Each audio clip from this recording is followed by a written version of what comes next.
Welcome to The Dish. My name is David Hogan. This episode is all about self-taping. This is the basics, the nuts and bolts. It's like 101. It might not even be a 100 level tutorial. This is for folks who have never self-taped or who just have done it a few times and need a few tips and reminders about how to get things done when they are taping from home. Enjoy the video and don't forget, subscribe. A few things you'll need to get started. This. Not exactly that, but something like that. A smartphone, right? And something like this. A tripod with a smartphone mount. Right? This is a bracket, and what this allows you to do is to mount your smartphone and then also put your smartphone in either horizontal position or vertical position, depending on how you like to or how you need to film your stuff. Cool? All right, more tips coming right up. Stand by. This is a tip for ease when it comes to compatibility, making smaller files. It just gets a lot easier if you follow these steps. You can probably make a video if you ignore this step, but I do want you to check it out. So go to the settings of your phone. So go into that settings gear, and then I want you to scroll down to camera. Go to camera, and then I want you to go to the top option. The top option is formats. Touch formats and see where the camera capture format is currently set. You should see two options. I'm just guessing you're going to see two. I can't say for sure because I'm not looking where you're looking exactly. But camera capture, you'll probably have two options, high efficiency and most compatible. I would like you to click most compatible. I'm also going to encourage you to record your video in 720 HD when you're doing self-tapes. When you're not doing self-tapes, do whatever you like. 720 HD at 30 frames per second is absolutely fine for self-tapes, and I recommend it. So give that a shot. All right, that's all I'm going to tell you in this kind of right-up-in-your-face version of me.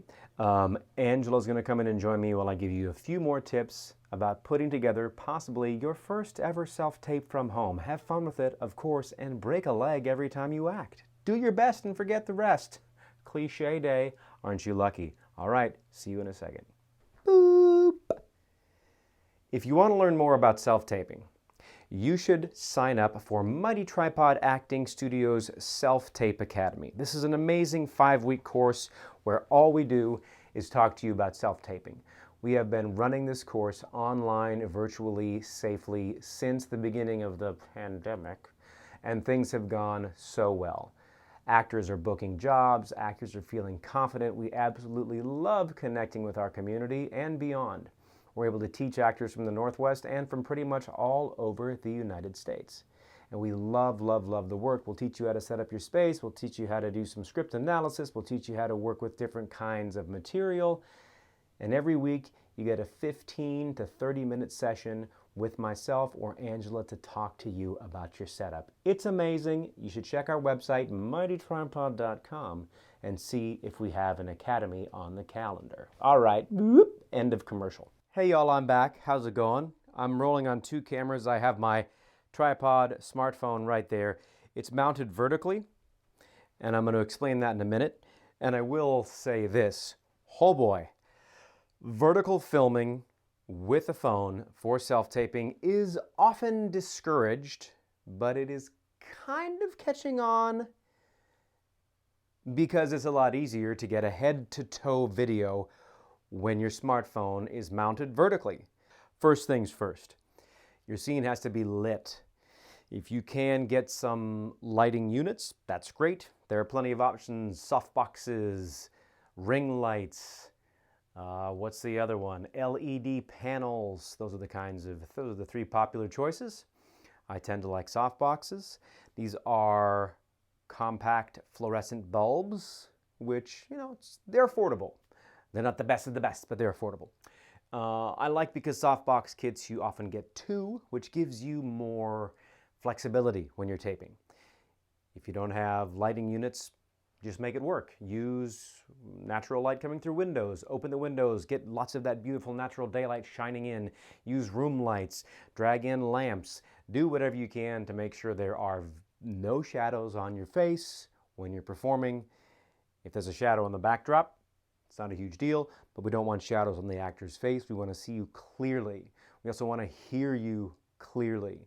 You don't have to have any sort of mic or apparatus, although sometimes that can help.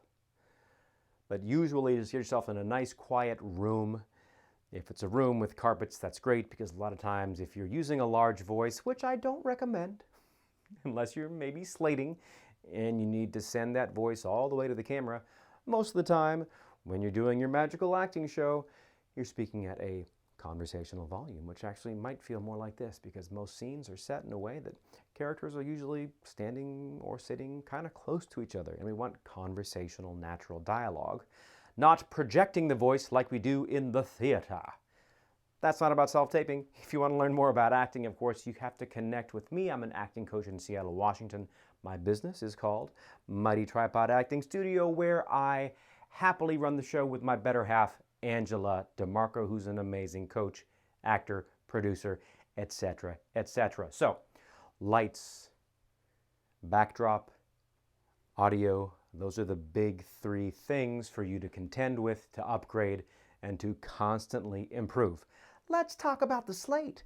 So a lot of times for an actor's slate, a slate is an introduction to the camera. Hello, my name is David Hogan. I'm 5'8". Big Fish Northwest Talent is my agency. That's the gist. But they're going to want you to say all kinds of different things and do all kinds of different things when you slate. As just mentioned, especially for commercial slates or commercial auditions, they do want to see that head-to-toe slate so they can see your proportions. What do you look like from head to toe? Many auditions are filmed in a medium shot, waist to top of head, or medium close-up, middle of chest to top of head, and we can't see your whole body. And we need that information when we are making our casting decisions. And I say we because, yes, occasionally I do cast things. I'm not a official casting director, but I cast projects because I'm a producer. You know this, I know this.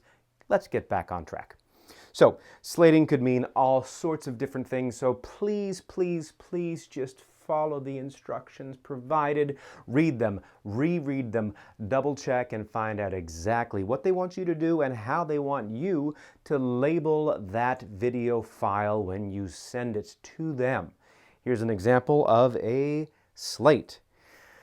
Full body, and they want me to show my hands and show my profiles, and they want me to smile, all right? Commercial slates often start with a smile, okay? So, hello, my name is David Hogan. I'm 5'8", Big Fish Northwest Talent, Seattle, Washington. Here's the hands bit, okay? Here's the profiles bit. Don't make that clicking noise. That's just me being uncomfortable and strange. And have fun. I mean, it's not fun, but you know, if you look really stiff and nervous, or you're fidgety, or you're just like super stiff, all that stuff really shows up.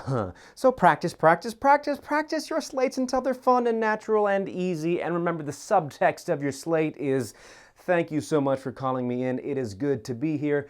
There is a $3 actor word for you, subtext. The subtext of your slate should be something like, my goodness, thank you for the opportunity. It's good to be here.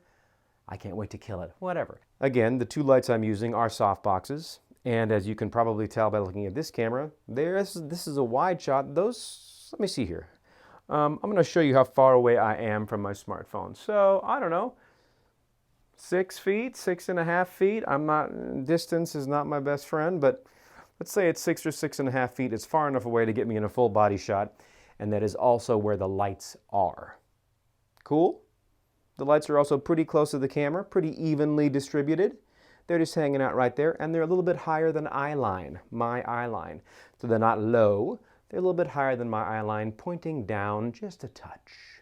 Cool. All right, that's it for now. See you in a second. Angela's busy, she's at work, so I'm just gonna power on through. I have not moved the tripod. I have just switched the orientation of the smartphone into horizontal. It's way over there. I don't know exactly how I'm framed. All I know is that things now look different. You can probably see more of the room, and you definitely cannot see me head to toe. And that's why filming with a smartphone or any camera, when it is filming correctly or horizontally, it makes things hard for a head to toe slate when you have limited space. All right? Now the next thing I'm going to do is I'm going to bring everything closer to me, because now I want to talk to you about recording a scene, and this is just too far away. I want to be able to use conversational volume, and I want my device closer to me. All right, so I'm going to keep the basic configuration of lights and tripod kind of on the same axis, and I'm just going to bring everything closer to me and try to find a pleasant medium close-up frame. And I'll talk to you about how to do an acting scene or a commercial read, because the eye line will be different. And I'll also tell you what an eye line is if you've never actually heard that term, because it is an actor term. It's an on-camera actor term. All right, we're going to move this in a little bit. I'm going to switch to my front-facing camera. So what I'm going to actually do here is I'm going to cut. Okay, and we're back. And you know what? I moved my tripod in first, and I looked at the frame here. My lights have not moved. They're still kind of back there a bit, maybe 6 feet away from me or so, 6.5. I don't know. I'm not going to get a tape measure out, but they're over there. And the smartphone itself, as I just stepped on my collapsible backdrop, I'll put a link below where you can get one of these, should that be the right move for your space. My smartphone, as you can tell, close enough to touch. And the reason I have it this close is because I'm using the front-facing camera on the smartphone. I can see my image. I don't really recommend this unless you're working alone and you can't figure out how to get the frame without looking at it. But I'm close enough to the camera that the video feed, it's not distorting me. Like a lot of times if you get too close to a wide-angle shot, it starts to distort the features, but my features look all right. And I want the smartphone close enough so when I speak in a conversational volume that it picks me up pretty well. And then I can be natural and talk, and I can come down here and use a lower register, or I can come up here and use a higher register without using just a ton of volume and screaming my head off because I feel like I have to project.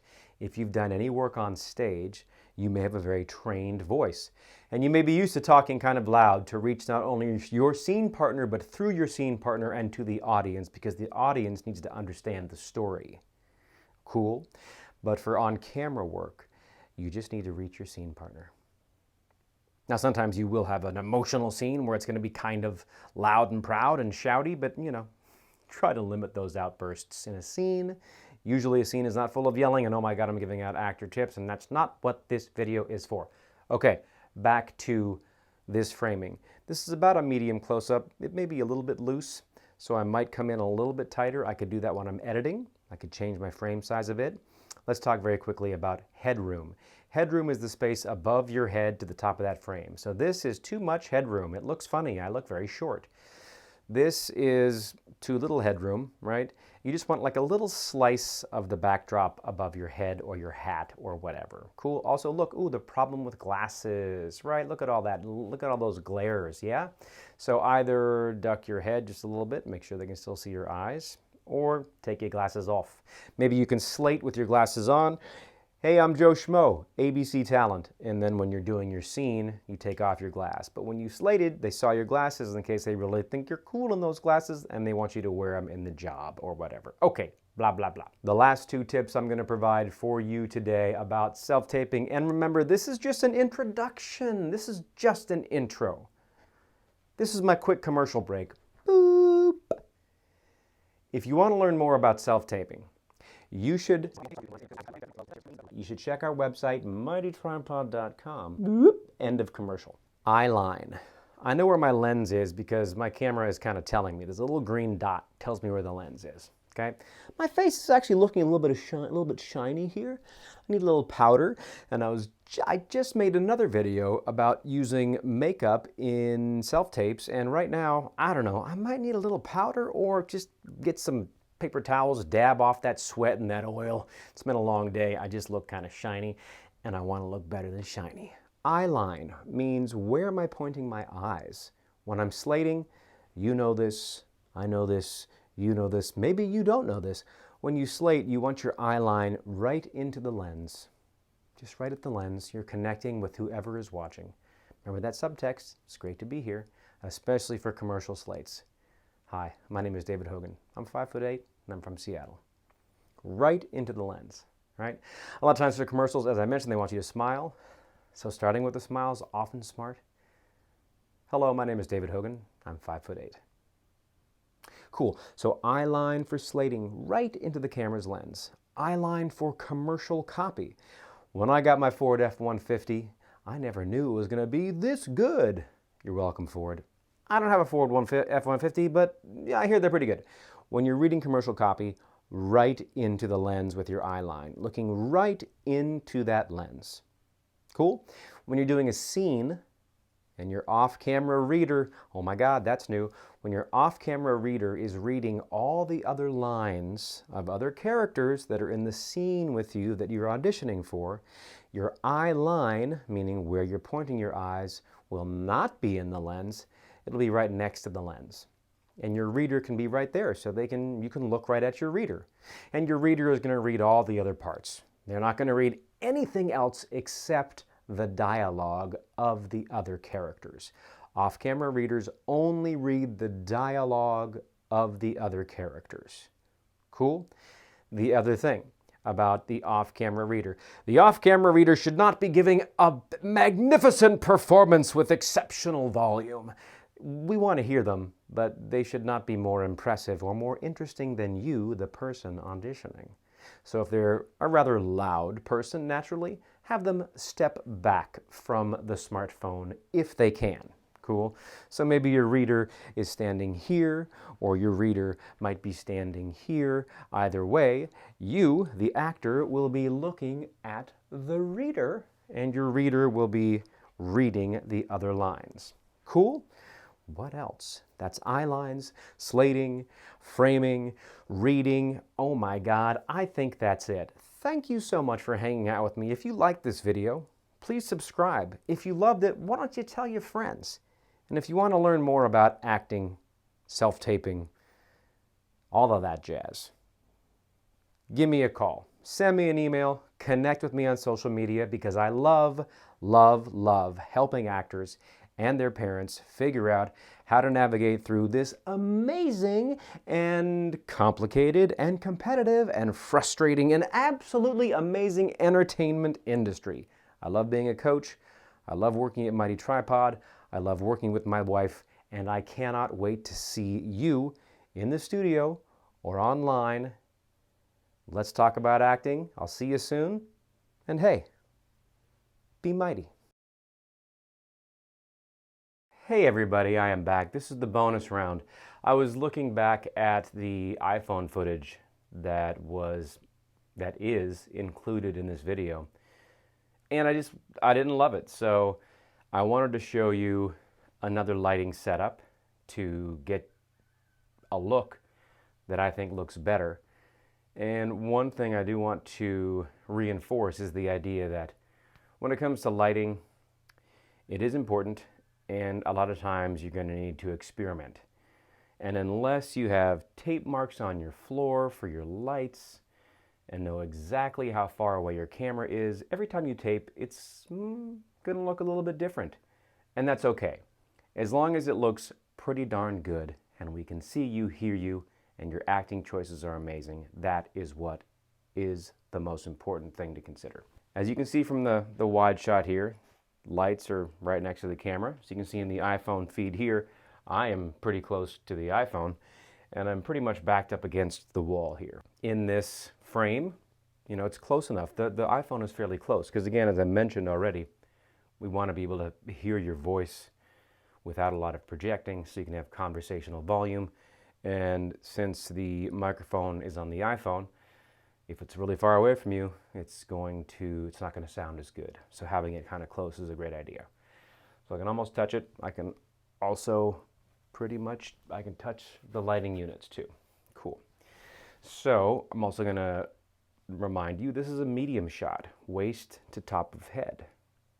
I could get closer to the camera or bring the camera closer to me and get kind of a medium close-up.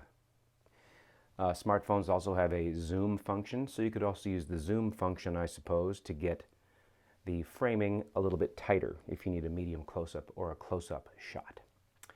The last thing I want to talk about is AE-AF lock. AE-AF AF lock. It's a function for iPhones, and it means auto exposure, autofocus lock. And it sometimes makes the quality of the video better because you have a little more control over exposure. If you notice, if you watch this video back, which it's kind of a long video, so you might not. In some of the iPhone footage, you could see the image, the light was kind of flickering. It just kind of got brighter, a little bit brighter, a little bit darker, a little bit brighter, a little bit darker, and that's a bit distracting. With AEAF lock, that goes away.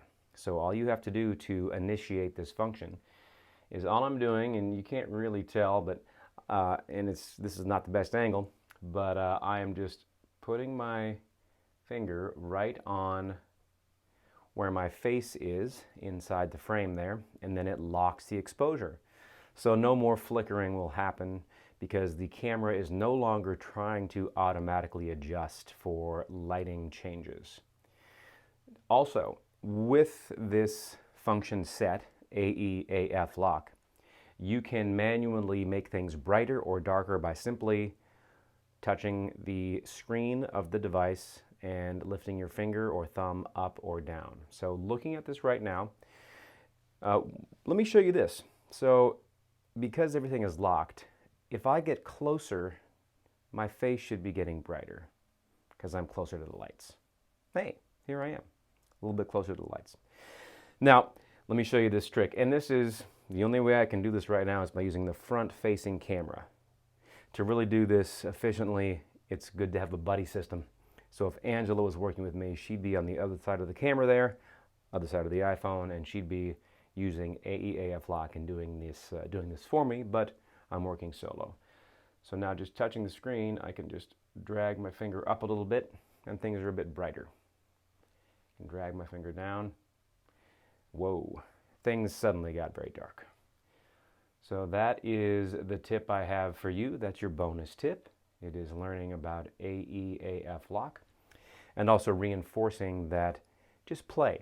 You're going to want to play with your lights. Lighting is where things get the most challenging, but also the most interesting.